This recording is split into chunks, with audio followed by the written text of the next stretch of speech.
Saya mengenal pertama kali saham itu ketika ada Pakto. Saya lupa tahunnya, mungkin tahun 1989, yaitu asing diizinkan untuk membeli saham di Indonesia. Kalau saya membeli saham itu biasanya saya lihat pengendali perusahaan, pemilik saham mayoritas, direksi dan komisaris, apakah mereka orang jujur atau orang yang tidak jujur. Ya. Saya kan membeli Mercy seharga bajai. Tentu kalau dia kembali menjadi Mercy, ya itu saatnya saya keluar. Orang yang banyak membaca, dia jadi banyak tahu. Ya. Orang yang banyak tahu, dia dekat dengan kepintaran. Orang yang dekat dengan kepintaran, dekat dengan kekayaan. Ya. Selamat malam Bapak Ibu semua. Terima kasih atas kehadirannya. Winmax punya salam ciri khas. Kalau kita teriakan Winmax, jawabannya sekarang pasti bisa. Jadi ini salam yang optimis ya. Nah, kita mau ajarkan salam ini kepada teman-teman yang hadir. Nanti kepalkan tangan ke atas, lalu teriakan sekarang pasti bisa. Kita tes semangatnya. Boleh teman-teman? Oke. Winmax lebih kencang lagi ya, sekali lagi Winmax. Terima kasih, tepuk tangan untuk Bapak Ibu semua. Terima kasih yang sudah hadir, terutama Bapak Lokeng Hong yang dari Solo menyempatkan hadir. Tadi Pak Lokeng Hong sempat cerita, Pak Budi saya diundang konglomerat ini, saya tolak, berarti saya lebih kaya dari orang itu. Terima kasih Pak Lokeng Hong sudah bersedia hadir dan nanti akan sharing kepada kita dan teman-teman nanti boleh tanya mumpung Pak Lokeng Hong datang ya. Tanya apapun, korek-korek ilmunya. Belajar tidak mengenal batas. Setuju teman-teman? Winmax memang masih berusia muda. Berawal dari sebuah mimpi yang sederhana. Kita ingin menciptakan 1000 entrepreneur di Indonesia. Nggak muluk-muluk 1000, sekarang baru tercapai 20%. Masih ada 80% yang harus kita kejar. Kita punya cita-cita melihat banyak sekali agen-agen properti yang masuk gagal. Kita kepingin kita punya pelatihan yang terbaik supaya orang yang masuk tingkat keberhasilannya tinggi. Dan hari ini bersyukur kepada Tuhan, success rate agent Winmax yang tertinggi di Indonesia dengan pelatihan-pelatihan yang sudah kita ciptakan. Baik itu online ataupun offline. Tapi untuk menciptakan orang-orang menjadi entrepreneur bukan pekerjaan yang gampang. Karena kendalanya mental, kepercayaan diri, relasi, dan yang terakhir, modal. Seringkali orang terbentur kalau sudah bicara modal. Tidak semua orang dilahirkan dengan kondisi finansial yang sama. Enggak semua orang berani membuat keputusan demi keputusan. Karena tidak ada backup finansial dari keluarga. Tidak ada backup finansial. Mungkin beberapa dari kita kalau kita buka usaha bangkrut ada backup finansial. Tapi enggak semua orang menikmati privilege itu. Bangkrut habis, utang 2 turunan, 3 turunan. Banyak yang mengalami seperti itu. Kita coba berpikir, apa yang modal kecil tapi hasil bisa besar. Kita tidak bicara triliuner seperti Pak Lokeng Hong. Kita bicara step by step. Maka saya bertemu dengan partner, Pak Kevin, Pak Yohanes, Pak Riko. Yuk kita bikin agent property. Saya punya pengalaman sebagai agent, sudah sejak 2012 saya jual pabrik, jual sahamnya orang, jual propertinya orang, jual properti sendiri. Percayalah, kalau orang kepepet dia pasti bisa jualan. Berawal dari sebuah mimpi yang sederhana, kita create Winmax tahun 2017, 10 Oktober. Orang yang punya semangat, orang yang punya motivasi, orang yang mau kerja keras. Winmax adalah wadah untuk mereka yang mau mendapatkan puluhan, ratusan juta income per bulan. Kalau mereka punya modal ini. Bukan uang modal utamanya. Tapi mau semangat, mau kerja keras, mau banting tulang, mau membina relasi dengan sebanyak mungkin orang, dengan memberikan pelayanan yang terbaik. Tapi pada waktu kita membuat Winmax, banyak alasan. Ternyata nggak mudah mengubah mental. Sulit. Pak, saya nggak punya teman. Pak, saya nggak punya uang untuk iklan. Saya nggak punya uang untuk jadi member. Kita terus mikir.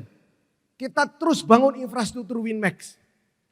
Sekarang kalau ada orang beralasan, tidak punya barang Pak, gimana jualannya? Winmax siapkan barangnya. Hari ini Winmax punya ribuan barang di seluruh Jawa Timur, hanya Jawa Timur. 1000 barang yang siap dipasarkan. Jadi agent itu tidak ada jawaban lagi, tidak ada alasan lagi. Pak, saya tidak punya ilmunya, saya tidak ngerti properti.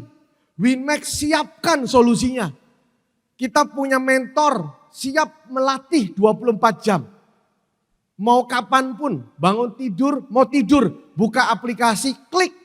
Di situ ada ratusan video. Saya jamin garansi, kita sudah uji coba. Orang yang bodoh, nggak ngerti apa-apa tentang properti. Begitu buka aplikasi itu, dari nol sampai, dari beginner sampai yang expert, sampai studi kasus. Pasti dia ngerti. Tidak punya mentor, kita siapkan mentornya. Para business unit director kita. Supaya mereka tidak punya alasan-alasan lagi. Kecuali satu, pemalas. Pada waktu dia bilang, saya malas Pak, itu sudah gak ada obat. Kalau saya mau semangat Pak, itu kita siapkan solusinya. Tapi kalau saya malas Pak, saya malas keluar rumah, saya malas cari duit, saya malas belajar, itu obatnya sudah gak ada. Kecuali malasnya ala Lo Keng Ho. Ya, itu hasilnya passive income. Tapi duitnya harus sebanyak Pak Lo Keng Hong. Nanti kita akan belajar dari Pak Lo Keng Hong gimana membuat uangnya beranak pinak dengan begitu cepat. Teman-teman semua, di Winmax sekarang pasti bisa. Apapun alasan orang itu, selama dia mau belajar, mau upgrade ilmu, mau tambah wawasan, mau keluar untuk membina relasi, pasti bisa. Pesan saya teman-teman semua yang berhasil meraih impiannya atau memiliki quality life, jangan lupa satu kata ini, terima kasih. Jangan lupa kata terima kasih ini mengiringi perjalanan hidup kita. Terima kasih tentu yang pertama kepada Tuhan Yang Maha Esa, karena diizinkan bisa bergabung ke Winmax, bisa closing, bisa jual rumah, bisa ketemu jodoh ya di Winmax, bisa beli rumah pertama, bisa meraih impiannya. Saya juga kesempatan ini terima kasih kepada partner-partner saya yang hebat ini. Pak Yohanes yang sudah hampir 20 tahun. Saya kalau ketemu Pak Yohanes itu selalu bergetar. Karena saya nggak tahu kenapa beliau masih percaya sama saya.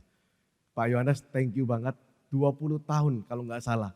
Saya sudah berpartner dengan beliau dari saya belum punya rumah sampai bisa punya rumah dan belajar banyak hal. Pak Riko ini sahabat saya dari kuliah, teman jalan-jalan, teman merantau naik bus ke Jakarta, Bandung, PP, Mojokerto, teman yang dari kuliah, teman bolos bareng juga. Dan Bro Kevin, thank you banget, sama-sama kita bangun Winmax dari susah ya, sampai ketemu Pak Lo Keng Hong, dan akhirnya kita mikir, kapan bisa kayak Pak Lo Keng Hong melek begini dapat ratusan miliar. Ya, kita juga dapat ratusan miliar Pak Lo Keng Hong, tapi bukan dapat uang, jualnya. Ya, kalau Pak Lo Keng Hong dapat uangnya. Terima kasih juga kepada para notaris yang sudah hadir. Ada beberapa rekanan notaris yang hadir. Ada Pak Irianto, Bu Maria, Pak Lukas, ada teman-teman juga yang mungkin saya lupa sebut satu-satu. Thank you banget karena sudah banyak membantu transaksi-transaksi Winmax property. Ya, karena kadang-kala kalau kita sudah hopeless, penjual dikasih tahu gak percaya, pembeli gak percaya, andalan kita cuma satu, notaris. Bawa ke notaris, Bu, tolong jelaskan, Pak, tolong jelaskan. Kita sudah kehabisan kalimat, hanya notaris harapan kita. Dan kita juga terima kasih kepada perbankan para bank yang sudah hadir, BCA, Bank Niaga, UOB, yang selalu membantu kita. Kalau uangnya seret, nggak ada uang tunai, bank datang komisi cair. Ya, thank you banget. Dan juga para developer yang hadir, teruslah membangun, jangan berhenti. Teruslah beli tanah, teruslah develop tanah. Karena tanpa Anda mendevelop, kita nggak jualan teman-teman. Bagi teman-teman dari Citraland, Riskus, Grand Kenjeran, dan teman-teman lain, thank you banget, Intiland. Terima kasih Pak Lo Keng Hong, pemegang saham terbesar kedua. Ya, terima kasih Pak Lo. Ya, terus bangun. Dan terakhir, para klien-klien Winmax. Ada orang yang pertama kali beli properti dari saya, Bro Effendi, thank you banget. Beli nggak lihat propertinya di situ. Propertinya di Jakarta, beli, nggak tahu beli pokoknya. Dan juga para klien-klien lain, mitra-mitra yang sudah beli lewat Winmax semua. Percayalah, doa para agent-agent Winmax itu selalu positif. Selalu mendoakan harta Anda bertambah. Selalu mendoakan uang Anda bertambah. Dan selalu mendoakan properti Anda bertambah. Jangan menyerah, berhenti beli properti. Jangan menyerah beli properti lewat Winmax. Terus beli. Supaya perekonomian Indonesia semakin maju. Dan perekonomian agent-agent Winmax semakin maju juga. Terus beli Pak. Setelah beli, jangan disimpan, jual. Karena kalau Anda beli simpen, Winmax ya dapat order. Habis beli, jual. Beli lagi, jual. Perputaran Indonesia maju, pajak bertambah, ekonomi agent properti semakin tebal. Ya, kalau mungkin bank di sini suruh deposito yang banyak, karena ini acara Winmax, jangan banyak-banyak depositonya. Cairkan, beli properti. Ya, habis ini booming properti. Teman-teman semua, Winmax tahun 2023 melaunching sistem agent property 3.0.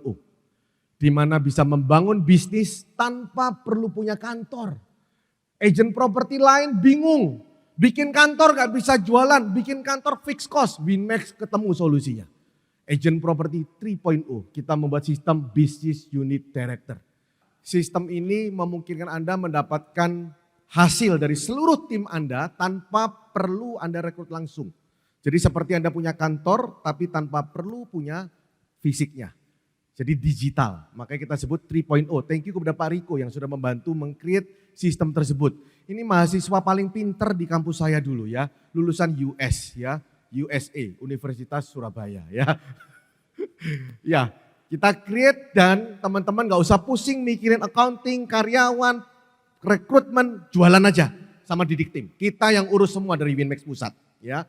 Teman-teman, saya tidak berpanjang-panjang sebelum kita masuk ke sesi utama, tapi saya mau kasih satu tips sederhana supaya rumah cepat laku. Yang ini kita launching. Kalau teman-teman ikuti TikTok saya selalu menekankan beberapa kali ini jangan terlalu banyak spanduk. Jangan sampai rumahmu kelihatan kotor. Karena kadangkala agent-agent itu agak-agak gimana gitu loh ya di situ. Nggak dititipin, dipasang spanduk. Lihat ada orang pasang spanduk, oportunis dia pasang. Jadi akhirnya spanduknya ada 10. Rumahnya nggak kelihatan modelnya, full spanduk. Ini tidak membuat rumahmu cepat laku, tambah nggak laku. Karena image-nya orang itu waktu lihat, wah rumah ini nggak laku-laku, itu kayak obral diri gitu loh. Diobral. Wah ini larang atau jelek, kenapa ya nggak laku-laku? Jadi kelihatan kotor. Yang kedua, tips supaya rumah, nah ini kayak gini ya gambarnya. Ya. Nah jadi teman-teman ada istilah baru yang kita cetuskan, yaitu eksklusif banner. Titipkan aja, begitu spanduk itu ada tulisannya eksklusif banner, ada eksklusifnya, itu agent gak berani pasang. Karena kalau teman-teman semuanya cuma nyantumin spanduk, lalu gak ada cuma nama agent, nomor handphone, dia akan ikut pasang. Tapi kalau ada tulisannya eksklusif banner, dia akan takut karena kita bisa laporkan ke REB. Karena eksklusif, kalau dulu namanya eksklusif listing. Tapi kadang-kala klien itu gak mau eksklusif listing, takut rumahnya gak laku-laku karena tergantung satu agent doang. Tapi kalau eksklusif banner, itu rumah Anda dijamin cuma satu banner. Karena begitu ada banner lain langsung kita lepas. Karena kita tahu bahwa owner tidak mungkin titip lagi membolehkan agent pasang banner. Jadi yang punya eksklusif banner ini hari ini baru Winmax. Jadi kalau teman-teman mau jual rumah dan mau eksklusif banner ya itu di Winmax. Yang kedua, tipsnya supaya cepat laku adalah titipkan kepada agent yang memang menguasai daerah tersebut. Ya, jadi jangan terlalu banyak agent dititipi. Karena kalau terlalu banyak yang pegang, nanti malah price war, perang harga. Semua akan menekan owner. Wah, owner ini butuh uang lewat aku ay. Ini harganya bisa 1M padahal bukannya 2M. Kalau lewat aku bisa 1M, gedabrus. Karena perang harga. Karena Anda kan tidak di pasar, jadi nggak tahu. Ya. Kemudian mudah di viewing, mudah dilihat. Banyak rumah mau dilihat ownernya pegang kunci kesulitan. Kuncinya dibawa, kuncinya sulit, kuncinya nggak standby. Akhirnya apa? Lepas. Peluangnya lepas. Saya pernah jual rumah puluhan M gara-gara apa? Orang yang datang lihat hari itu juga. Dan bisa. Kadang nggak masuk logika kalau dia minat pasti minggu depan pun masih, kalau dia memang minat pasti sediakan waktu. Enggak juga. Ya. Dan yang beli itu karena koleksi doang, bukan karena butuh, karena koleksi doang. Kemudian rumahnya harus rapi ya, bersih. Jadi jangan rumahnya itu kayak orang jelek, kusut, ya, kemudian kumus-kumus. Jangan, harus didandani yang baik. Itu rumahnya harga jualnya bisa tinggi. Kemudian owner harus kooperatif. Jangan owner itu waktu datang kemudian ditanya kenapa jual rumahnya ya karena rumahnya kegedean. Waduh, itu memberikan ide yang buruk untuk orang yang mau beli rumah yang gede di sana. Nah, yang terakhir, fee agentnya jangan ditawar. Ya, itu tips supaya cepat laku ya. Baik teman-teman semua, itu dari saya pembukaannya dan kita masuk ke acara utama kita yang kita tunggu-tunggu. Ya, kenal dengan beliau adalah sebuah kebanggaan sendiri. Bisa belajar dari beliau itu kebanggaan yang lebih lagi. Dan bisa mengundang beliau ke sini adalah kehormatan bagi seluruh agent-agent dan klien-klien Winmax. Terima kasih Pak Lokeng Hong, mungkin silakan memperkenalkan diri atau sudah kenal semua ya. Silakan Pak Lokeng Hong. Selamat malam Bapak Ibu yang saya hormati, salam sejahtera bagi kita semua. Pertama-tama saya mau berterima kasih kepada Pak Budiono Lee yang sudah mewakili Winmax mengundang saya untuk membagikan sharing pengalaman berinvestasi di Bursa Efek Indonesia selama 35 tahun. Baik Pak Lo, saya mungkin boleh bertanya lebih lanjut ya. Sebelum Pak Lo main di saham, background sebelumnya Pak Lo, bekerja di mana? Saya dilahirkan dari orang keluarga yang tidak mampu. Ya. Rumah saya kira-kira ukurannya 4 kali 10 meter. Tapi bukan dari tembok, tapi dari papan. Dari papan. Plafonnya pun nggak ada, langsung genteng. Ya. Karena orang tua saya hanya bekerja di toko, ya. Rumahnya pun setengah meter di bawah jalan. Jadi kalau hujan rumah orang lain tidak banjir, rumah saya banjir. Jadi rumah saya kondisinya sangat memprihatinkan karena saya orang tua saya tidak mampu. Ya. Setelah saya tamat SMA, saya tidak punya uang untuk melanjutkan kuliah. Jadi saya bekerja di bank sebagai pegawai tata usaha atau namanya clerk. Ya di sini banyak orang bank ya, clerk ya. Dan saya kurang beruntung ya, selama 11 tahun itu jabatan saya clerk terus naik pangkat ya. Jangankan seperti Pak Budiono direktur utama ya, boro-boro direktur, vice president juga enggak, kepala cabang juga enggak. Assistant manager juga enggak, kepala bagian juga enggak, jadi terus clerk pegawai tata usaha terus. Karena jadi clerk, jadi gajinya kecil terus ya. Tahun 79 saya bekerja di bank, gaji saya hanya 20.700 tambah uang makan 1.300, kira-kira 50.000 tahun 79. Tamat SMA. Ya. Kemudian saya dengan gaji yang kecil itu saya hidup hemat dan sederhana, masih ada sisa uang yang bisa saya dapat ya. Masih bisa kuliah malam, ya, kuliah malam. Cuman saya kuliah waktu itu di universitas yang tidak punya kampus. Ya. Sekarang udah nggak boleh lagi, universitas harus punya kampus sendiri. Dulu nggak apa-apa, nggak punya kampus. Jadi saya kuliah di universitas yang tidak punya kampus, jadi gedung SMA dikontrak. Gedung SMA dikontrak. Ya. Jadi kalau siang gedung SMA, kalau malam dikontrak untuk universitas. Ya.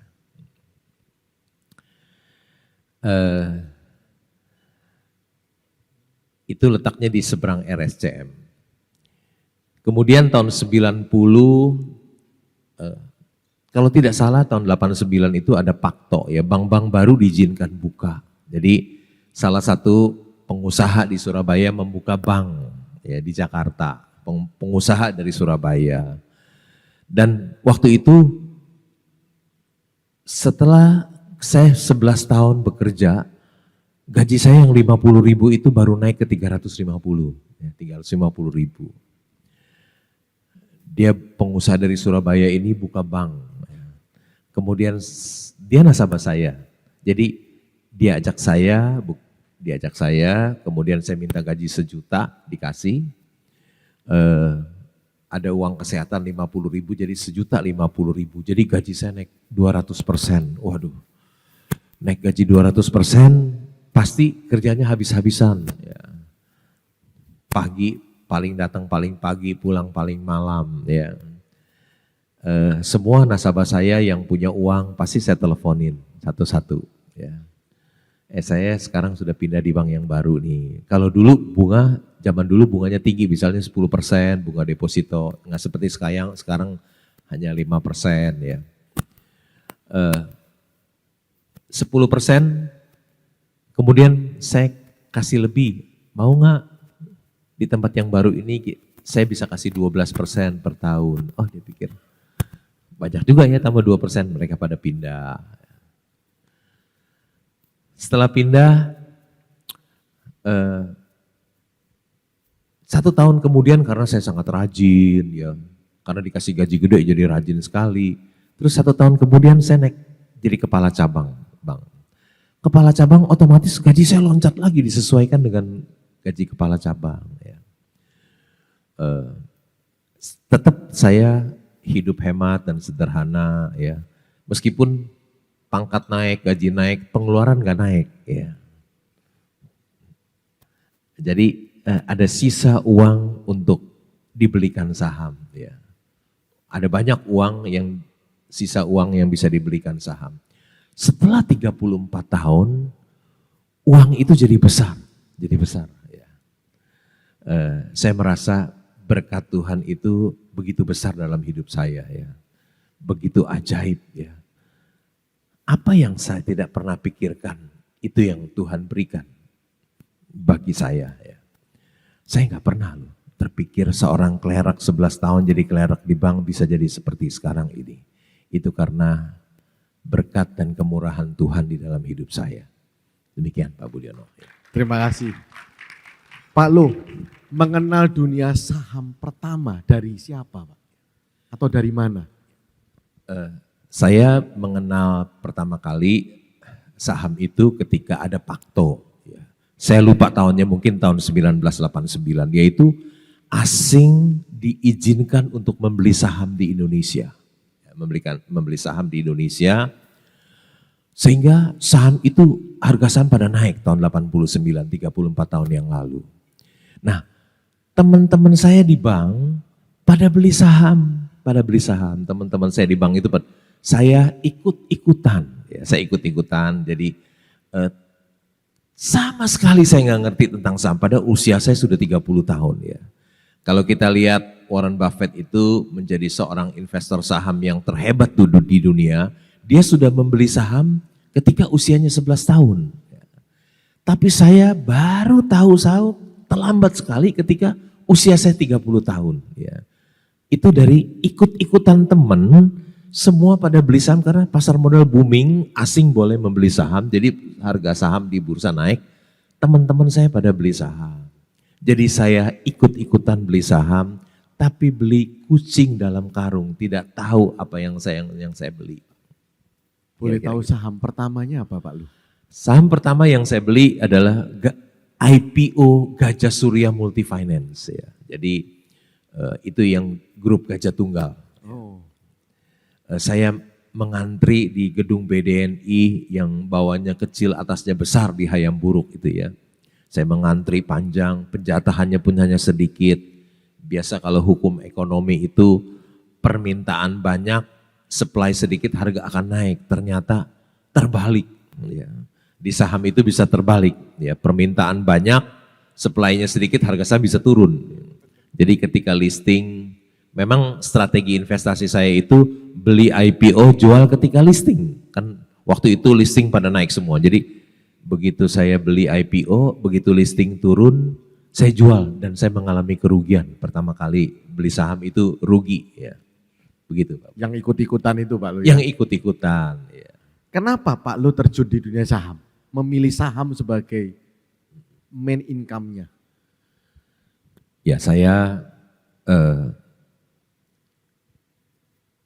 membeli saham, kemudian saya rugi tahun 89, kalau tidak salah tahun 90 ada tight money policy dari JB Sumarlin, uang ketat seperti sekarang nih di Amerika, inflasi tinggi kan ada uang ketat, suku bunga naik, juga waktu itu suku bunga naik. Kalau suku bunga naik saham turun, tentu saya mengalami kerugian. Biasanya kalau orang rugi dia bisa bertahan, tahan rugi. Tapi kalau dia untung, nggak tahan untung, buru-buru sahamnya dijual. Jadi saya bisa memegang saham saya lama karena saya rugi, mengalami kerugian. Tapi saya beruntung tahun 93 itu tight money policy dilonggarkan karena sudah inflasi sudah rendah sehingga suku bunga diturunkan dan saham booming naik.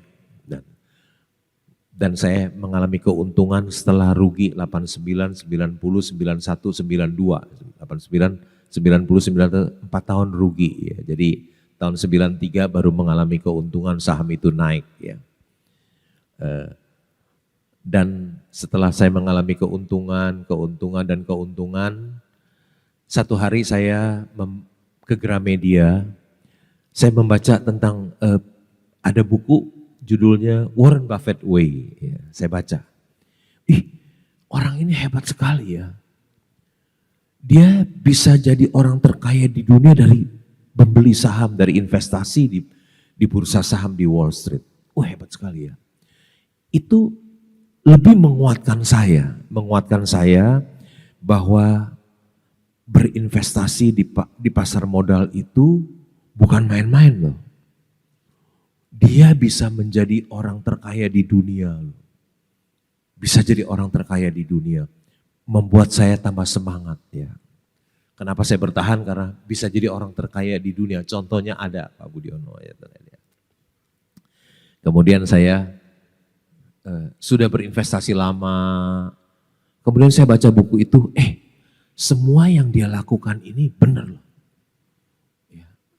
Menurut saya semua yang dia lakukan itu yang terbaik loh.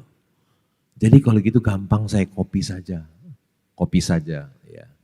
Jadi jurusnya Warren Buffett menjadi orang terkaya di dunia nomor 1, udah saya copy aja lah, nggak usah pusing-pusing. Ya. Ada 1001 macam, ya. 1001 macam strategi investasi dan ada orang yang mempelajarinya. 1001 macam.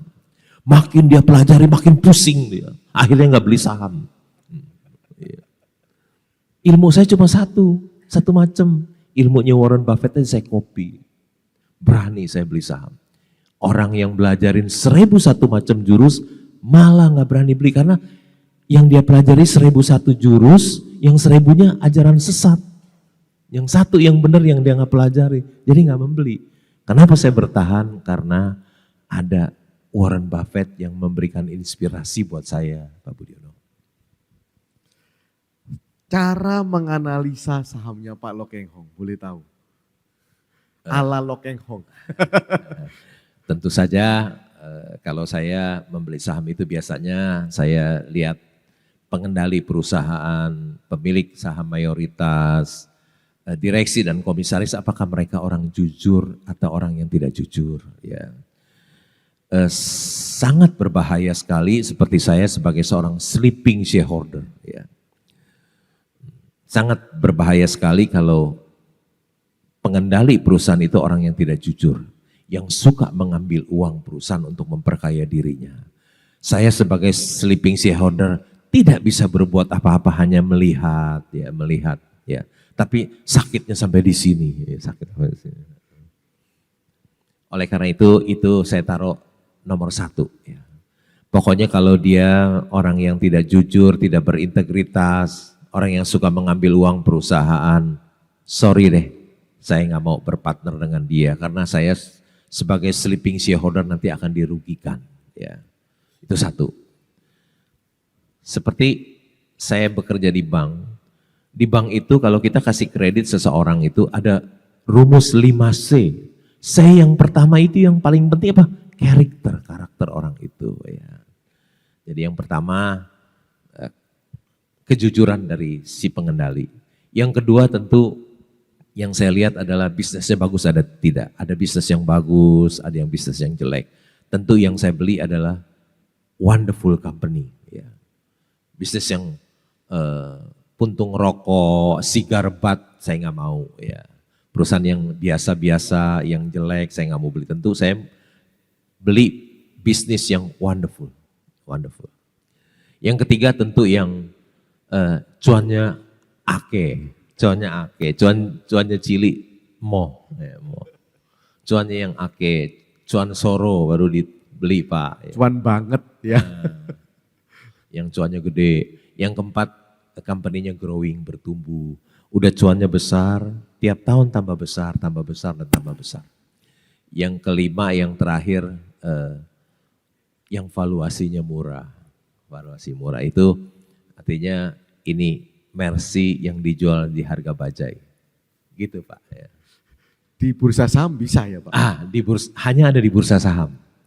Mercy yang dijual harga bajai, tapi di dunia nyata nggak ada yang mau. Kalau di dunia nyata Mercy dijual bajai kan rebutan. Oh rebutan. Iya. Kalau di dunia saham? Nggak ada yang tahu, jadi hanya orang-orang tertentu yang matanya tajam yang bisa lihat. Ya, bisa cara taunya gimana Pak Lu? Cara taunya? Iya. Cari taunya itu gampang, harus banyak membaca. Membaca ya. Seperti yang saya lakukan setiap hari, bangun pagi jam 6 sampai jam 9 itu saya reading, membaca. Ya. Baca koran, saya langganan koran 4 paper. Ya. Masih bayar 900.000 sebulan. Koran apa itu Pak? Koran Kompas, Investor Daily, Kontan, dan Bisnis Indonesia. Kalau anak-anak muda sudah nggak mau langganan koran, bayar, bacanya berita di medsos aja yang gratis. Ya. Saya masih bayar, karena udah 40 tahun baca koran masa berhenti. Dan ada, kita bayar 900.000 sebulan, tapi ada berita yang buat orang lain tidak berguna, buat saya bisa menghasilkan ratusan miliar sekali gitu.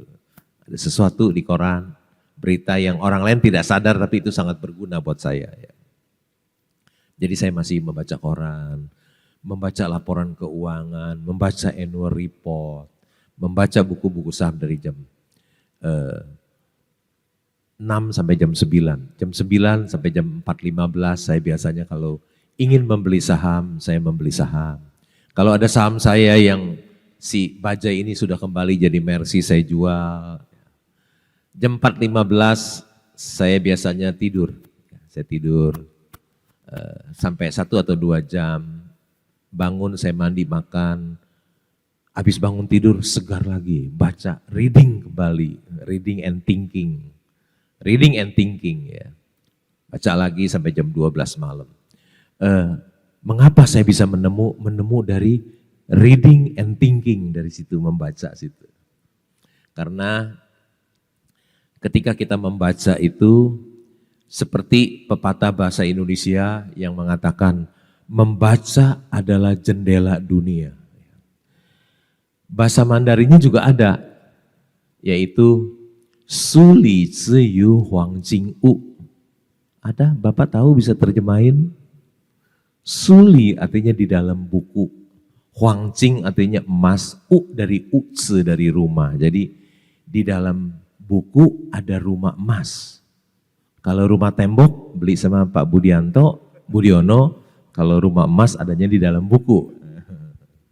Orang yang banyak membaca dia jadi banyak tahu. Ya. Orang yang banyak tahu dia dekat dengan kepintaran. Orang yang dekat dengan kepintaran dekat dengan kekayaan. Ya. Membaca adalah sumber inspirasi. Jadi bagaimana saya bisa menemukan itu? Karena dari membaca. Membaca laporan keuangan, menemukan Mercy yang dijual harga bajai. Begitu Pak. Pak Lo boleh tahu, penasaran ini Pak Lo, indikator dalam laporan keuangan apa yang menandakan Mercy harga bajai itu Pak Lo? Selain laba. Tentu kita bandingkan misalnya laba perusahaannya berapa. Laba perusahaannya kita banding dengan harga pasar di pasar. Jadi misalnya di bursa itu ada perusahaan yang dijual hanya 1,5 kali PE. 1,5 kali PE artinya price earning ratio, ketika kita membeli 1,5 tahun itu sudah gratis artinya. Ya, itu artinya seperti, tapi ada juga yang dijual price earning ratio 1.000 kali, ada juga ya, 1.000 tahun artinya. Kalau dia company-nya tidak bertumbuh 100 tahun baru investasi kita break even. Ya, tapi kalau ada juga yang hanya 1,5 tahun sudah break even. Jadi yang bagus dan murah itu saya anggap itu perusahaan Mercy yang dijual harga bajai. Atau juga dulu tahun 2016 ya, saya membeli Indica Energy. Ya. Harga sahamnya 100, dia tambang batu bara terbesar nomor 3 di Indonesia. Ya. Tapi nilai buku per sahamnya waktu itu 1.600, harga sahamnya 100. Waduh itu Mercy yang dijual di harga bajai juga. Ya. Saya melakukan pembelian. Pialang saya MBA lulusan dari Amerika. Dia punya maksud baik, bukan maksud jahat. Dia ingetin saya, Pak, jangan beli tambang batu bara Pak, masa depan suram. Saya bilang gak apa-apa, beli aja. Saya beli. Akhirnya saya jadi pemegang saham terbesar nomor 4 di Indica Energy tambang batu bara. Pada waktu itu dia nomor 3 terbesar di Indonesia. Sekarang mungkin ada Golden Energy Mine yang produksinya lebih besar dari Indica Energy Kideko Jaya Agung. Ya. Saham itu dari 100, harga batu bara naik dari $50 ke $100. Yang terjadi adalah harga saham Indica Energy yang 100 itu jadi 4.500 dalam 2 tahun. Dan saya mengalami, kata Arek Surabaya bilang, cuan soro. Ya. Begitu Pak. Kalau Pak Lo kapan memutuskan exit Pak dari saham? Saya kan membeli Mercy seharga bajai. Tentu kalau dia kembali menjadi Mercy, ya itu saatnya saya keluar, take profit. Ya. Kalau exitnya karena rugi Pak Lo? Oh saya nggak pernah rugi kecuali kalau saya beli Mercy seharga bajai, kemungkinan ruginya sangat lebih kecil daripada dia berpotensi untung. Ya. Okay. Kalau saya membeli Mercy seharga bajai, tentu saja ada margin of safety buat saya, keamanan. Ya. Jadi kemungkinan cuan lebih besar daripada rugi. Kecuali saya salah menilai manajemen. Kecuali saya menilai orang-orang yang duduk di sana, saya pikir mereka orang jujur, ternyata sama orang yang tidak jujur. Ya. Itu Pak Lo harus ketemu mereka, ngobrol. Nggak bisa juga. Nggak bisa juga, ya. Tentu dari laporan keuangan banyak transaksi yang merugikan pemegang saham minoritas, ya. Bisa dari kompetitornya. Tentu orang yang tidak jujur kita ketemu ya pasti mana bisa kita menilai seseorang. Yang bisa menilai tentu dia punya pesaing. Pesaingnya tentu tahu karakter orangnya. Yang tahu mereka itu adalah suppliernya tahu.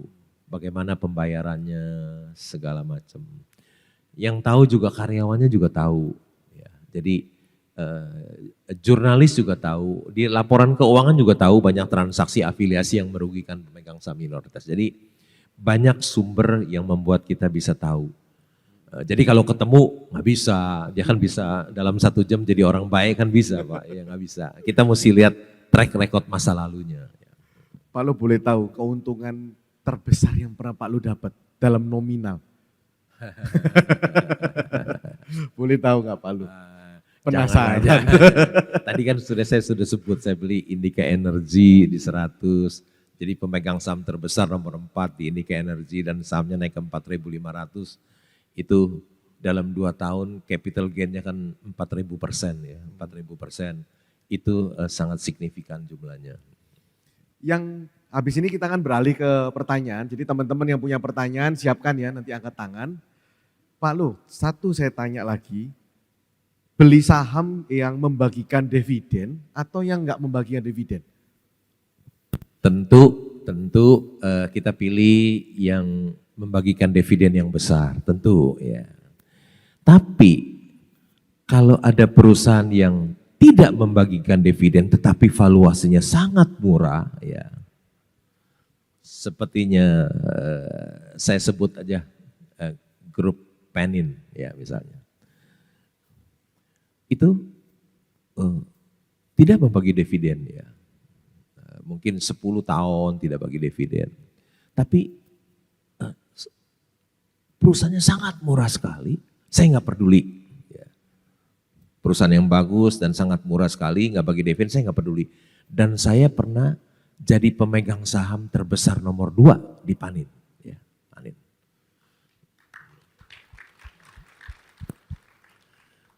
Cukup lama saya pegang itu. Akhirnya kemarin ada isu mau diakuisisi, saham itu naik dan saya lepas seluruhnya, habis. Saya sebelumnya adalah pemegang saham terbesar nomor 2 di Panin.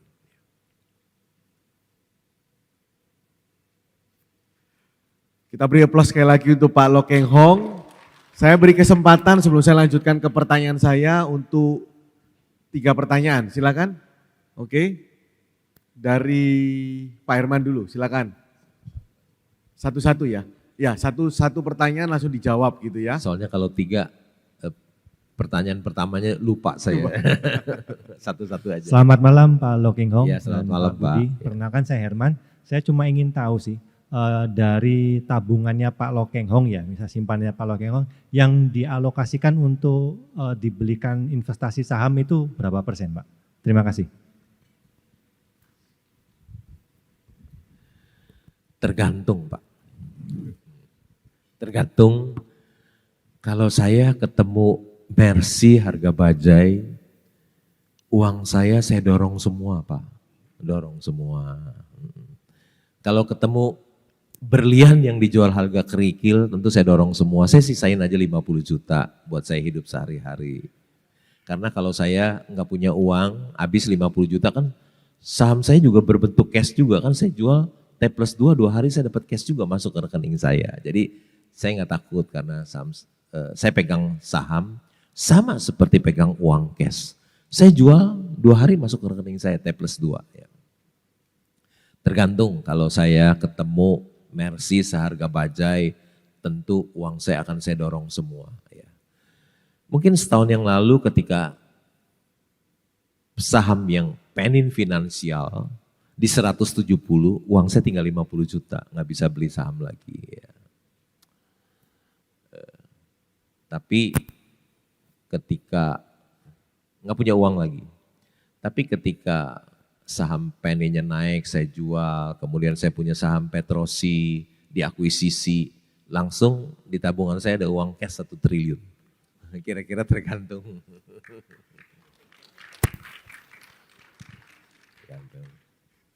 Itu uang tunai semua. Bukan Pak, uang monopoli. Oke, pertanyaan kedua. Oke, silakan. Siapa? Oke. Oh, Pak Irianto, silakan. Silakan. Selamat malam Bapak, terima kasih. Selamat Mungkin malam. mewakili pertanyaan teman-teman sekalian yang hadir. Kira-kira langsung to the point Pak. Kalau saya baca laporan keuangan, tidak mengerti. Mau tanya teman-teman yang lain kok takut beri kucing dalam karung. Lebih baik langsung tanya kepada suhunya saja. Kira-kira kodenya apa Pak? Ya jangan banyak-banyak Pak, 5 saham saja Pak. Terima kasih Pak, langsung to the point. Setuju ya? Teman-teman setuju ya? Terima kasih Pak. Terima kasih Pak Irianto. Ini notaris paling top nih di Surabaya nih. Pak, nanti kalau saya sebut sahamnya, kalau takut sahamnya munggah Pak. Mencolot Pak, sahamnya mencolot ya. Yang kedua Pak, saya tidak boleh memberikan rekomendasi Pak menurut OJK Pak, nanti dipersalahkan.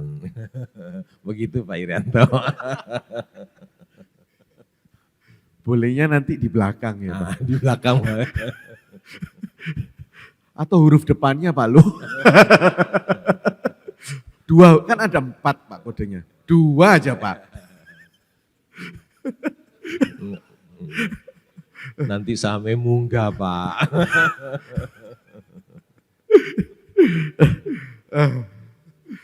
Oke, kita beralih ke pertanyaan lain. Oke, Monggo, Pak. Siapa? Siapa tolong dibantu pilih teman-teman.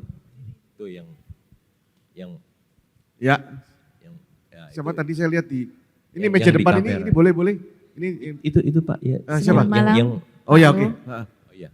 Ya, Ya, silakan. saya Susan. Ya. Saya cuma mau tanya, Pak Lo, kapan pertama kali beli rumah dan berapa harganya?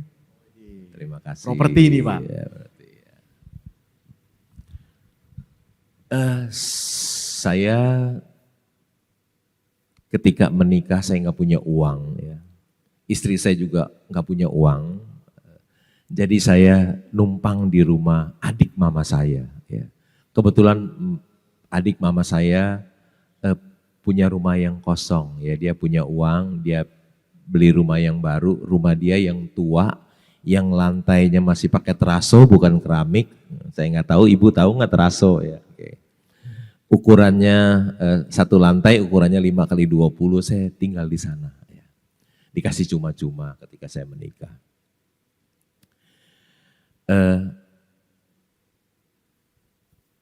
Istri saya minta beli rumah. Ya. Yuk kita beli rumah yuk, masa kita numpang terus. Ya. Tapi pada waktu itu targetnya adalah beli rumah di Kosambi Baru di Jakarta Barat. Waktu itu mungkin tipe 40 lantai, luas bangunan 40, bangunannya 90, kira-kira 40 juta waktu itu. Itu yang terjangkau. Tapi uang saya ada di saham dan lagi rugi. Ya. Jadi saya tidak jawab iya dan juga tidak jawab tidak. Ya, saya diam saja. Karena uangnya nyangkut ya. Ada satu perumahan di Jakarta Barat namanya Green Garden. Itu perusahaan rumah yang enak sekali, banyak orang kaya tinggal di situ. Tapi saya nggak berani lihat rumah itu. Karena percuma saya lihat di situ. Karena nggak ada uangnya, nggak punya uang. Ya. Nggak punya uang buat apa? Lihat situ percuma, nanti tertarik juga nggak bisa beli, ya nggak ada uang. Jadi targetnya yang 40 juta itu. Kemudian istri saya bilang lagi, yuk kita beli rumah. Saya nggak jawab juga karena uang saya kan lagi nyangkut di saham, lagi rugi. Itu kan tahun 90-an. Saya juga nggak jawab iya, tidak jawab tidak. Akhirnya istri saya bilang, udah kalau begitu saya aja deh yang beli. Istri saya waktu itu kerja. Saya pakai KPR aja. Saya juga nggak jawab iya, nggak jawab enggak, ya, diam aja saya. Tapi ketika tight money policy dibuka tahun 93, saham-saham munggah, mencolot, sahamnya mencolot, naik. dan saya dapat uang loh. Dari Januari 1994, saya bisa beli rumah di Green Garden yang saya nggak berani injak, nggak berani lihat. Karena target saya beli rumah di Kosambi Baru, KPR, ya, itu yang kemampuan saya. Tapi karena sahamnya mencolot, dapat uang banyak, saya bisa beli rumah yang saya nggak berani lihat loh. Saya bisa beli cash lagi beli. Itu Januari 94. Ya. Tuhan memberikan apa yang tidak saya pernah pikirkan, itu yang dikasih oleh Tuhan. Ya. Januari 94 itu rumah pertama yang saya punya. Ya. Sebelum itu numpang di rumah adik ibu saya. Ya, gitu. Belum beli lewat Winmax ya Pak, karena belum ada Winmax ya. Ya. Saya tapi pernah beli rumah melalui Winmax. Oh, iya. Beli apartemen bukan rumah ya. Kenapa saya beli? Karena dijual 28% dari NJOP. Harga jualnya 28% dari NJOP. Saya waktu itu ada di Perth ya. Dan saya juga nggak pernah ketemu dengan Pak Budiono. Pak Budiono bilang bayar DP 50 juta. Terus saya lagi di Perth juga nggak bisa transfer, saya suruh anak saya, tolong dong transfer ke rekening Pak Budiono. Saya nggak pernah ketemu loh. Apartemennya juga nggak pernah lihat, Saya kan lagi di Perth. Di mana lokasinya saya nggak tahu. Lokasinya di mana juga nggak tahu. Ya. Pak Budiono juga nggak pernah lihat orangnya di mana. Udah saya transfer aja 50 juta. Kalau hilang ya udah hilang aja. Ternyata enggak. Lokasinya bagus di Pakuwon City, ternyata bagus ya. Jadi saya beli apartemen, Pak Budiono itu percaya sama Winmax karena nggak lihat, nggak ketemu orangnya, langsung transfer aja uang DP 50 juta. Gitu ya Pak. Thank you Pak Lo. Ya. Tepuk tangan dong untuk Pak Lo Keng Hong. Tadi ada yang mau tanya di sini, silakan nih teman saya. Oke. Selamat malam Pak Long Keong. Ya malam. Mau nanya, kalau beli saham Pak Long Keong pernah pakai leverage gak? Pendapat Pak Long Keong kalau beli saham pakai leverage bagaimana? Hutang. Ya, oke. Saya tidak berani membeli saham pakai hutang. Tapi saya tadi bilang, saya berani dorong uang saya seluruhnya sampai sisa 50 juta ya untuk saya hidup. Tapi kalau habis 50 juta itu saya bisa jual saham saya lagi 50 juta lagi. Jadi nggak bakalan habis juga ya. Saya sisain semua. Tapi kalau suruh tambah utang saya nggak mau. Saya nggak punya daya tahan ketika saya hutang. Nggak punya daya tahan. Kenapa saya tidak berani tambah hutang? Karena saya pernah baca satu orang yang terkenal di Wall Street namanya Jesse Livermore. Dia dulu juga orang gak punya, kerjaannya hanya, dulu belum computerized, jadi tulis pakai papan harga-harga saham, penulis di harga papan. Kemudian dia berhasil, dia naik Rolls Royce, ya, punya istana di Long Island. Dia naik Rolls Royce, dulu lampu merah, belum pakai komputer otomatis, jadi pakai manual. Ya. Jadi kalau Jesse Livermore dengan Rolls Royce-nya lewat, Pak polisinya di New York kasih lampu hijau terus jalan. Mungkin sebulan sekali supirnya kasih Pak polisi. Wah. Akhirnya dia bunuh diri. Orang yang berhasil itu bunuh diri. Saya membaca itu saya takut. Karena kalau saya memakai hutang, kalau krisis terjadi misalnya COVID-19 terjadi, saham hancur sampai IHSG kita jadi 3.900, kalau saya hutang, habis loh saya. Habis. Nama Lo Keng Hong sudah tinggal kenangan di bursa. Ya. Jadi saya tidak berani tambah hutang. Tapi kalau dorong semua, 99,9% uang saya dorong semua, saya berani. Kalau suruh tambah utang, jangan. Karena saya nggak punya kekuatan untuk bertahan. Ya. Nanti Kalau saham saya jatuh, saya nggak bisa top up, nanti sama sekuritas di for sale, dijual. Ya, kira-kira gitu, cari aman. Berarti Pak Lokengho nggak punya utang ya?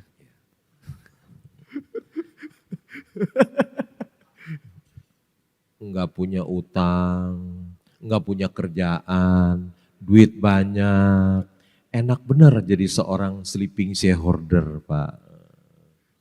Pak Lokengho kenapa nggak tertarik untuk duduk di kursi komisaris atau direktur? Padahal kan punya saham banyak.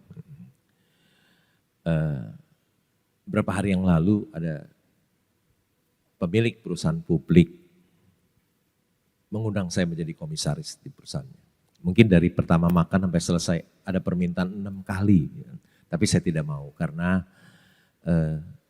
duduk menjadi komisaris itu ada tanggung jawab ya. Sampai harta pribadi. Sampai harta pribadi. Buat apa saya jadi komisaris dengan gaji kecil, harta saya banyak, kalau nyangkut di situ kan rugi saya. Ya, rugi bandar nanti ya. Rugi ya. Terus yang kedua, saya juga kalau saya menjadi komisaris di perusahaan yang abal-abal, malu, citra diri saya jadi buruk. Ya. Jadi kalau saya misalnya jadi direksi di perusahaan yang bagus sekali, itu boleh saya jadi kebanggaan buat saya. Tapi kalau perusahaan jelek, malu dengan diri saya sendiri, malu. Saya nggak mau. Ya. Yang ketiga, mungkin saya juga nggak punya kapasitas jadi direksi dan komisaris, nggak punya kemampuan. Kenapa? Karena kan udah nganggur 25 tahun. Udah jadi pengangguran 25 tahun, mana bisa jadi komisaris dan direksi lagi, udah nggak bisa. Ya kira-kira begitu Pak. Pak Lokengho, yang satu tanya nih, pembelian saham terbaiknya yang paling berkesan buat Pak Lokengho baru-baru ini, ada nggak? Baru-baru ini ya saya suka dengan tambang batu bara ya. Saya beli di harga 1.300, terus dia naik ke 4.850, saya enggak jual, setahun dan jumlahnya besar. Mungkin sudah untung 350 miliar ya, saya enggak jual. Ya. Terus harga sahamnya turun, bahasa Jawanya apa turun? Mudun ya, mudun. Ke 2.500 ya saya tambah beli. Terus sekarang lumayan naik lagi ya. Jadi saya sangat cinta sama saham itu. Itu ya udah untung banyak tapi belum dijual karena sayang ya. Jadi tambang batu bara ini. Tambang batu bara. Ya. Huruf awal atau akhir? Tambang batu bara. Kalau dilihat di annual reportnya ada nama saya di situ, pemegang saham terbesar nomor 3 di sana ya sekarang. Itu kodenya Pak Ir, batu bara nomor 3 terbesar. Dicatat. Itu dorong semua ya Pak Lu? Enggak. Oh, enggak. Enggak. Karena sahamnya enggak begitu banyak, jadi masuk hanya uang sedikit-sedikit setiap hari. Tuku Siti. Karena enggak gitu liquid supply-nya hanya sedikit ya. Oke, saya lempar lagi, ada pertanyaan lagi dari teman-teman, audiens, yang di belakang, siapa lagi? Oke, silakan. Ya, sini. Di situ juga ada. Situ, oke ada, oke. Ya, silakan. Ya, salam kenal Pak Lokengho, saya Bojes Pak, muridnya Pak Budionoli. Ya. Jadi gini Pak, jadi kan kita kan sekarang profesinya sebagai agent properti ya Pak ya. Jadi kan kita juga yang nanya orangnya di mana? Itu, ya itu, ini Pak, saya Pak. Oh, di situ Iya, iya Pak. Pak kelihatan ya. Jadi, perkenalkan dulu Pak, nama saya Bojes Pak, agentnya Pak Budiono, muridnya Pak Budiono juga, Iya. gitu. Jadi kita kan di sini profesinya agent properti Pak. Kita juga ada banyak klien dan ada beberapa juga yang investor kelas kakap gitu Pak. Terus yang mau kita tanyakan Bapak sebagai investor ya, itu hal kurang menyenangkan apa Pak buat agent properti gitu Pak? Kan kita kan biasanya setiap hari broadcast aja gitu. Biasanya kan ada beberapa yang risih atau hal-hal kurang menyenangkan bagi seorang investor kayak gitu Pak. Agent properti yang sekiranya kurang berkenan gitu loh Pak, biar jadi pelajaran kami sebagai yang ada di lapangan. Terima kasih. Saya punya pengalaman buruk ya, pengalaman buruk oleh marketing agent. Ya. Satu hari saya menawar satu apartemen di Jakarta di Pantai Mutiara. Apartemen itu menghadap laut. Ya. Saya ingin beli. Kemudian saya tawar, misalnya harga itu waktu itu 1,1 miliar misalnya ya. Terus saya taruh 1 miliar. Saya tawar, oh ya dia sampaikan ke direksi. Harusnya itu kalau ada orang yang beli, dia mesti bilang saya dulu. Pak, Bapak mau nggak nih 1,1? Kalau Bapak nggak mau, ada orang lain mau ambil. Ya, kalau saya bilang, oke, saya nggak mau, diambil sama orang lain, saya rela. Tiba-tiba saya tanya, gimana? Udah diambil orang, jengkel, kesel rasanya. Kok ini orang marketing agent ini kok begitu ya? Dikasihkan ke orang lain gitu. Itu bikin jengkel kira-kira. Atau mungkin ada property agent itu suka menawarkan rumah kepada kita itu dengan satu trik kebohongan. Misalnya gini, Pak, saya pasarin Pak, properti Bapak, saya kebetulan ada pembelinya loh Pak, ada yang cari properti Bapak gitu. Padahal sebetulnya nggak ada gitu loh Pak. Jadi kira-kira nadanya hampir sama semuanya gitu. Kalau ada property agent nawarin kita, selalu triknya seperti itu. Jadi kita udah tahu kita dibohongin, padahal dia nggak punya pembeli, dia bilang dia udah punya pembeli gitu. Jadi ya banyak lah. Misalnya saya juga belum lama ada nawar satu villa di Puncak. Ya. Tinggal sedikit selisihnya, ya. Tinggal 10% kali selisih. Lagi nawar, pulang, nunggu penawaran saya. Tiba-tiba dia bawa banyak orang lagi lihat villa itu kan kita rasanya kurang enak rasanya begitu. Ya. Kira-kira gitu ya. Thank you Pak Lo, beri tepuk tangan dong untuk Pak Lo Keng Hong. Ada pertanyaan lagi tadi dari sini, silakan. Nggak apa-apa ya Pak Lo, masih ada waktu. Iya, santai aja.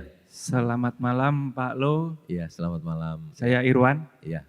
Ya, Saya mau tanya untuk menurut pendapat Pak Lo, kalau untuk beli saham itu mending langsung bleng banyak atau bahasanya dicicil gitu tiap bulan. Terus pendapat Pak Lo tentang yang nyicil tiap bulan itu bagus atau enggak gitu. Terima kasih. Nyicilnya itu punya uang tapi belinya dicicil atau memang nggak punya uang terpaksa nyicil. Kalau nggak punya uang ya nggak apa-apa dicicil, emang duitnya udah habis, udah dorong semua gitu ya. Tapi kalau orang uangnya ada tapi belinya nyicil, artinya orang itu tidak tahu apa yang dia beli. Ya. Kalau dia tahu apa yang dia beli, tentu dia belinya sekaligus, nggak nyicil. Ya. Kecuali saya nyicil karena duitnya besar. Ya, duitnya besar, kalau saya langsung masuk hari itu juga kan munggah dia, mencolot harga saham. Jadi saya mesti pelan-pelan masuk. Jadi mungkin maksudnya kita beli sekaligus atau belinya bertahap, kira-kira begitu maksudnya. Kalau orang yang belinya bertahap, artinya dia tidak tahu apa yang dia beli. Dia tidak tahu apa yang dia beli saja bertahap. Tapi kalau orang yang tahu apa yang dia beli, dia nggak bisa beli bertahap loh. Kalau ada Mercy yang dijual harga bajai, masa belinya bertahap? Ya dorong semua. Dorong semua. Sekaligus loh. Karena kalau dibiarkan nanti keburu naik. Kalau tiap hari naik kan mahal, tambah mahal ya. Seperti Pak Budiono belum lama ketemu saya di PIK, saya kasih tip satu saham 3.000. Coba kalau dia nggak beli sekaligus bertahap, kan hari ini dia mesti beli 3.700. Ya. Kira-kira gitu. Sudah cuan, belum soro, cuan. Sekarang cuan, seso cuan soro Pak. Harus Kira-kira gitu ya. Kalau dia tahu ini berlian yang dijual harga kerikil, masa bertahap belinya? Enggak. sekaligus habisin. Nanti diambil orang, nanti jadi belinya lebih mahal, kira-kira gitu. Boleh tahu Pak Lu, saham terlama yang Pak Lu pegang? Saham yang terlama saya pegang itu saham Penin juga. Penin? Iya, mungkin saya beli tahun 2004, sekarang udah 2023, sudah 19 tahun. Ya.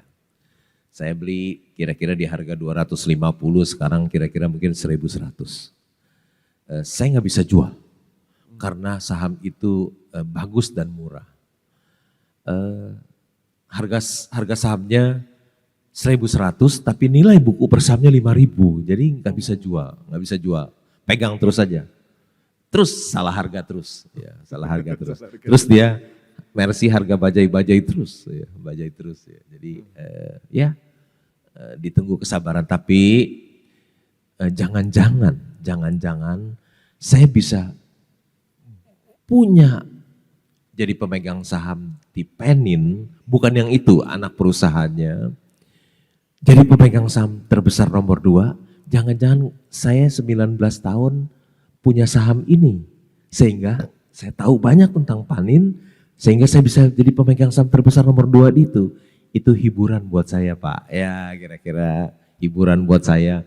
Oh jangan-jangan saya bisa menjadi saham terbesar nomor 2 di anak perusahaan yang tadi itu, terbesar nomor 2 di Panin, itu karena saya punya dia 19 tahun, jadi saya tahu tentang dia. Ya, jadi itu cuan ake Pak, ya cuan ake. Cuan soro karena tiba-tiba saham itu ada isu mau dibeli sama MUFG, Jepang, dan saham itu naik. Ya.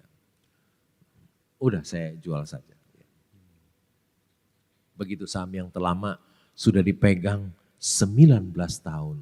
19 tahun. Tapi dia tetap masih jadi bajai. Belum kembali jadi Mercy. Sebetulnya Mercy yang masih jadi bajai terus ya. Tapi enggak rugi sih, saya dulu kan beli 250, sekarang kan 1.100 ya. Tapi masih kalau terlalu yang murah. terlama, yang tercepat Pak Lu?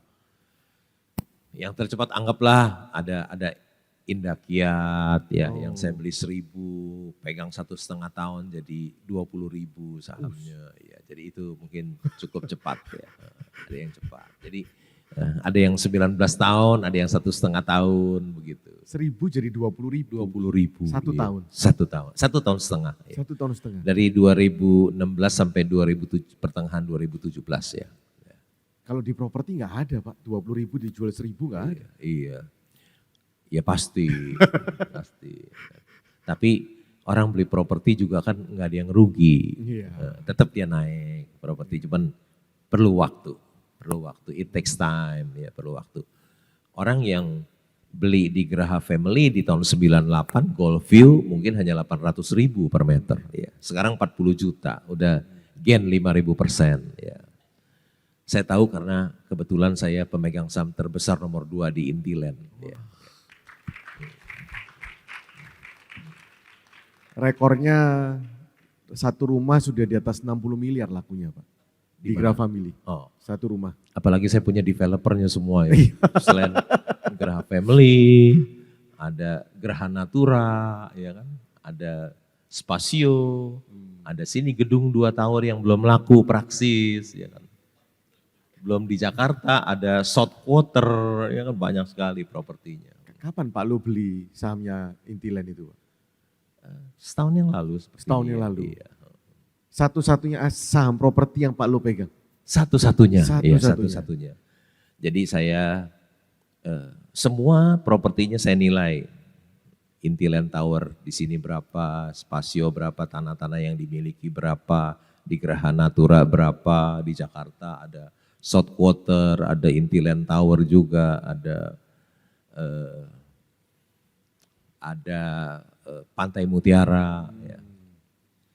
Hitung semuanya ada. Masih ada tanah di Maja 1.000 hektar, dekat airport masih ada 300 hektar, di Jombang masih ada kawasan industri 300 hektar, jadi tanahnya banyak sekali. Ya. Total hitung semua, keluar angka 20 triliun.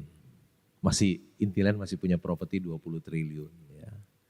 Kemudian harganya di pasar hanya 1,5 triliun waktu itu. Diskon 90%. diskon 90%. Jadi mana ada beli properti diskon 90%, yaitu di Intiland itu melalui harga sahamnya kita beli. Ya. Boleh tahu angka berapa Pak Lu? Hah? Belinya dulu angka berapa? 147. 147. 147. Sekarang? Sekarang baru 250. Oh. Masih terdiskon banyak. Berarti masih boleh Pak Ir. Masih terdiskon banyak. Untuk aset alokasi uang Pak Lu, paling banyak didorong ke saham apa Pak Lu? Ada batu bara, ada perbankan. Itu yang paling banyak. Ya, perbankan. Saya juga di CIMB juga nama saya muncul di annual report sebagai pemegang saham. Ya. Oh. Di OCBC NISP juga dilihat di annual report ada nama saya sebagai pemegang saham terbesar nomor 10 di sana. Tapi kalau perorangan saya nomor 1 di OCBC. Ya. Jadi ada bank, ada batu bara, ada properti dan lain-lain. Oke, saya lempar lagi. Ada pertanyaan? Oke, Oke, ke belakang dulu nggak apa-apa. Oke. Malam Pak Lu. Iya, malam. Ya, kenalkan saya Kenny. Kalau untuk di bidang saham ini saya belajar kira-kira karena pandemi ya, memang meluangkan banyak waktu untuk belajar dan terutama memang paling mengikuti tentang apa yang Pak Lokeng sampaikan. Gitu. Tapi karena waktu pandemi banyak waktu untuk mempelajari seperti laporan keuangan dan berita-berita, saya masih bisa meluangkan waktu untuk milih emiten. Tapi ketika sekarang sudah mulai, kita sudah nggak pandemi, mulai aktif lagi bekerja, akhirnya saya pantau itu saya lihat kok apa yang media ceritakan tentang apa yang Pak Lokeng Hong punya itu memang yang harga sahamnya banyak naiknya gitu. Jadi akhirnya karena waktu yang terbatas, saya itu jadinya menyimpulkan gimana kalau yang saya pelajari lebih detail itu memang emiten yang Pak Lokeng Hong pegang. Gitu. Nah, tapi yang saya tanyakan tuh memang ada beberapa perusahaan yang saya sebagai pemula melihat, oh memang ada laba, dia untung, dia profit gitu. Tapi Pak Lokeng Hong bisa punya saham yang memang dia itu rugi sudah. Mungkin 2 tahun, 3 tahun tuh rugi-rugi, tapi kok bisa Pak Lokeng itu bisa melihat kalau itu tuh Mercy di harga bajai gitu. Yang kedua, sekarang karena saya jadi yakin untuk mengikuti apa yang Pak Lokeng pegang, pertanyaan saya jadinya, kapan ya ini jualnya? Jangan-jangan karena ketika ada berita Pak Lokeng Hong berapa minggu lalu ada emiten yang katanya rumornya Pak Lokeng Hong ada jual sebagian, itu sempat turun Pak. Jadi saya jadi takut, wah besok-besok jangan-jangan begitu Pak Lokeng Hong jual, Mercy ini balik lagi jadi ke bajai gitu Pak. Bukan karena memang kualitas perusahaannya gitu Pak kira-kira. Makasih. Kasih pertanyaannya. Tadi ada bilang saya beli perusahaan yang 1-2 tahun rugi. Perusahaan apa tuh yang 1 tahun 2 rugi?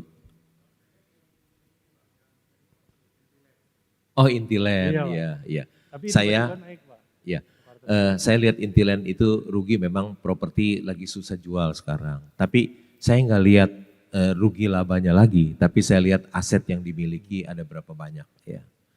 Dari aset yang dimiliki masih ada 20 triliun, di pasar hanya dihargai 1,5 triliun, terdiskon 90%. Jadi saya membeli.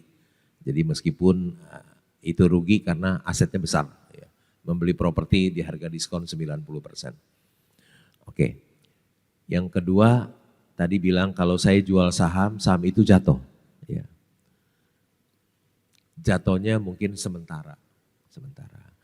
Kalau kita lihat ada 2 saham saya yang saya jual, ternyata pendapat itu keliru. Ya. Orang mengatakan kalau saya jual saham, saham itu akan jatuh. Coba periksa MBSS yang saya jual. Saya jual MBSS, seluruh kepemilikan saya jual di harga 660. Setelah saya jual 60 jadi berapa? Jadi 1.300 kan? Naik apa turun? Naik. Pendapat yang mengatakan bahwa saya jual saham saya, harga sahamnya turun, itu keliru. Saham yang saya jual terbukti naik semua.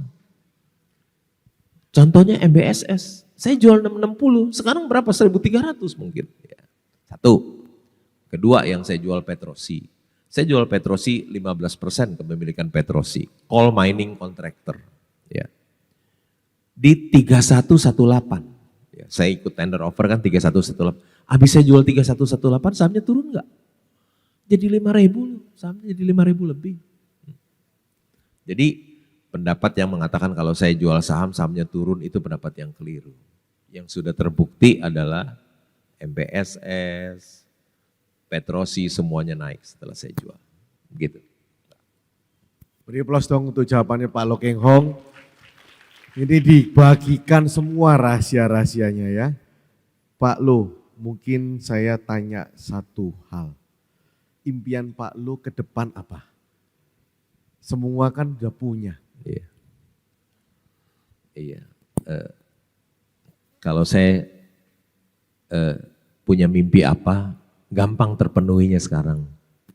Kan saya udah punya uang banyak. Ya, ingin apa kan tinggal dilakukan saja. Ya, sebetul gampang kalau punya keinginan untuk direalisasinya seperti sekarang. Beda ketika saya dulu masih jadi seorang klerk pegawai tata usaha. Ya. Tapi mungkin masih ada bukan sejuta keinginan, hanya satu keinginan aja. Kalau kita makin banyak keinginan, sebetul hidup kita makin susah. Ya. Jadi saya punya satu keinginan saja, ya berbagi kepada masyarakat Indonesia, bagaimana kita bisa menjadi sejahtera melalui Bursa Efek Indonesia. Ya. Jadi kalau ada undangan dari Universitas Syakuala di Aceh, ya. Padahal saya datang pun sebetulnya rada takut, tapi akhirnya saya datang juga mengajar di Universitas Syakuala. Bahkan sampai dipanggil ke Papua pun saya datang ke Papua untuk membagikan bagaimana berinvestasi di Bursa Efek Indonesia supaya kita bisa menjadi sejahtera. Ya. Kalau masyarakat kita sejahtera, tentu negara kita pun akan sejahtera. Itu hanya sedikit yang saya bisa bagikan. Kira-kira gitu Pak Budiono. Tadi sudah dikasih peringatan sama IO, waktunya tinggal 5 menit Pak Lu. Ya. Dua pertanyaan dari saya Pak Lu. Apa tadi ya? Kalau tadi impian Pak Lu sudah. Dari teman-teman satu pertanyaan ada mungkin? Siapa? Oh, Pak Kevin, silakan Pak Kevin. Direktur Winmax. Direktur Winmax, sultannya Winmax, silakan. Ya, thank you Pak Lu. Saya mau tanya, tadi kan waktu awal-awal Pak Lu di dunia saham ya, khususnya waktu yang tadi ditanya istri ya, wah beli rumah Pak, nggak dijawab apa-apa, digantungkan juga ya, karena kan nyangkut juga di pasar saham. Nah, itu kan awal-awal Pak. Kita juga di sini mungkin banyak yang duitnya Pak. Iya, orang duit. Nggak ada duit soalnya. Kita di sini mungkin sama Pak. Waktu awal-awal kan yang belum yakin ya mau invest di dunia saham, takut nyangkut ya kan. Itu mungkin waktu itu ada faktor apa Pak? Yang tadi asing boleh beli itu ya, makanya meledak gitu Pak ya. Nah ini gimana Pak? Tips-tipsnya kita kan kadang udah nyangkut dikit, pusing, stres ya itu. Kalau kita beli walaupun Mercy harga bajai tadi takut nyangkut gitu Pak. Waktu ada krisis atau apa. Nah ini kita kan mentalnya tuh ya, melatih kesabaran seperti Pak Lo. Tipsnya kan RTI tadi ya, reading, thinking, investing. Nah itu yang mungkin kadang apalagi pengusaha-pengusaha di sini, klien-klien, agent harus viewing, harus ngurusi kerjaan, bisnis. Itu mungkin tipsnya seperti apa Pak? Thank you. Gitu. Sebetul penurunan harga saham itu adalah peluang emas, ya, seperti hujan emas di bursa. Ya. Ketika COVID, IHSG kita sampai turun ke 3.900, ketika semua orang takut, sebetulnya itu adalah peluang emas di mana kita bisa membeli satu perusahaan yang bagus dengan harga diskon besar. Ya. Ketika COVID itu adalah ada hujan emas di bursa saham. Ya. Jadi kita nggak usah takut. Kita malah harus ketika hujan emas gitu kita harus siapkan ember yang besar, bukan hanya gayung yang kecil, tapi ember yang besar ya. Ada Warren Buffett mengatakan be greedy when the others are fearful, artinya serakalah ketika yang lainnya takut. Ya. Itu kata-kata yang satu kalimat itu yang bisa bikin kita kaya. Sederhana, apalinya gampang, anak kecil pun bisa. Ya. Anak SD pun bisa hafal. Be greedy when the others are fearful. Serakalah ketika yang lainnya takut. Tapi menjalankannya gak mudah. Kenapa? Ketika teman-teman kita semua takut, kita ikut takut. Ya. Ketika teman-teman kita semua serakah, kita ikut serakah. Ya. Tapi ketika teman-teman kita semua takut, IHSG turun, semua murah, disitulah yang bisa bikin kita kaya. Ya. Kalau kita membeli ya, dengan serakah. Be greedy when the others are fearful. Ketika semuanya takut, barang jadi murah. Barang murah, nggak ada yang mau. Ketika kita beli dan kita menyimpan, satu hari berubah. Keadaan menjadi bagus, harga-harga sahamnya naik, kita jual dan kita bisa menjadi kaya. Cukup kalimat itu yang sederhana itu asal kita bisa melakukannya. Gitu Kevin. Ya. Pak Lo, pemilu. Habis ini kan ada efek pemilu. Apakah saham-saham terpengaruh, Pak? Kalau yang pemiliknya dari orang politik juga, dari pengalaman Pak Lo, mana yang harus dihindari, mana yang harus diperhatikan? Biasa saya membeli saham tidak dikaitkan dengan faktor makro, ya. Tidak dikaitkan dengan ekonomi, politik dan lain-lain. Ya. Saya betul-betul hanya melihat yang mikro, melihat perusahaan itu saja. Seperti kita membeli rumah, masa kita membeli rumah kita kaitkan dengan ekonomi, sosial, dan politik. Kita tentu hanya lihat rumah itu toh. Apakah rumah itu desainnya bagus, lokasinya bagus, keamanannya bagus, semuanya segalanya bagus, kita beli. Jadi kita nggak beli rumah itu kan nggak dikaitkan dengan ekonomi, sosial, dan politik, tapi kita lihat rumahnya itu. Begitu juga kita ketika membeli perusahaan, yang kita lihat adalah perusahaan itu. Bisa cuan gede nggak perusahaan itu? Murah nggak valuasinya? Jadi sama sekali tidak dikaitkan dengan pemilu, ekonomi, sosial, dan politik ya. Tapi biasanya selesai pemilu pada mencolot Pak, gitu. Tambang dan perbankan juga sama biasanya ya Pak? Pada mencolot semua saham. Terakhir Pak Lo. Kunci sukses itu terletak di mana, Pak?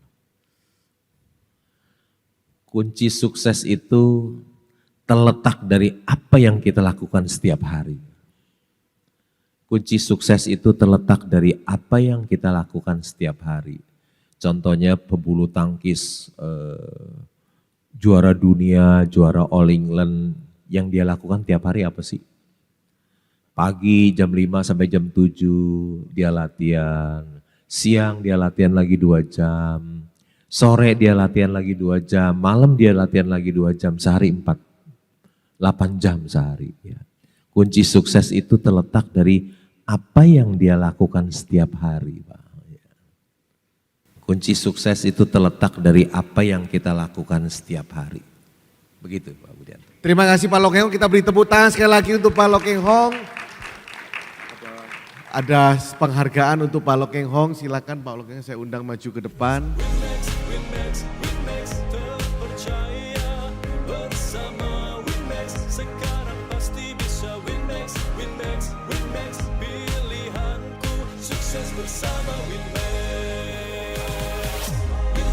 Winmax, terpercaya bersama